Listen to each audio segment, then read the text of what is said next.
Perhaps nothing's more irritating than when you're counting on someone to do something, the thing they said they would do, only to not follow through. That really gets to us, and it's even worse when the person who failed us doesn't even acknowledge it or doesn't even seem to have a clue that they did that to us. If you and I aren't diligent to try to avoid this kind of behavior, even we can fall into this trap. If we do it often enough, this is kind of the startling thing, you and I can become blind to the problem. This is where James helps us out. Chapter 1, beginning in verse 22. He tells us to be doers of the word and not hearers only, who would deceive ourselves. For if anyone is a hearer of the word and not a doer, he's like a man who looks intently at his natural face in a mirror. For he looks at himself and goes away and at once forgets what he was like. We underestimate our own ability to let ourselves off the hook.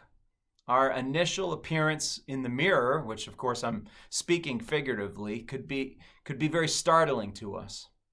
And then we tell ourselves, we justify it by saying, well, it's other people's faults for requiring too high a standard of us. I shouldn't have to keep up appearances. Again, I'm speaking kind of metaphorically here. So we walk away deciding not to make a change. You see, God isn't so easily fooled or swayed. He's the standard setter.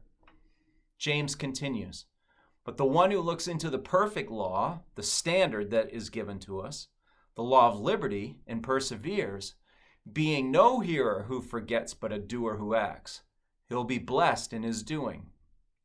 James is telling us that if we have, maybe the guts to look at our reflection in the mirror of God's perfection, we can find freedom. Not because we're good people who persevere, but because of the finished work of Jesus, who has become this beautiful reflection that we see as we look into the mirror of his law. The result of seeing Jesus' image where ours should be, that's where we start to find this proper motivation to live lives that are pleasing to others. And then this label that we're so afraid of being called a hypocrite or a fake, it begins to fade into the face of Jesus, which is what we want. So I pray that's our thought for the day, and I pray that James continues to be a blessing to us as we study it together. God bless you.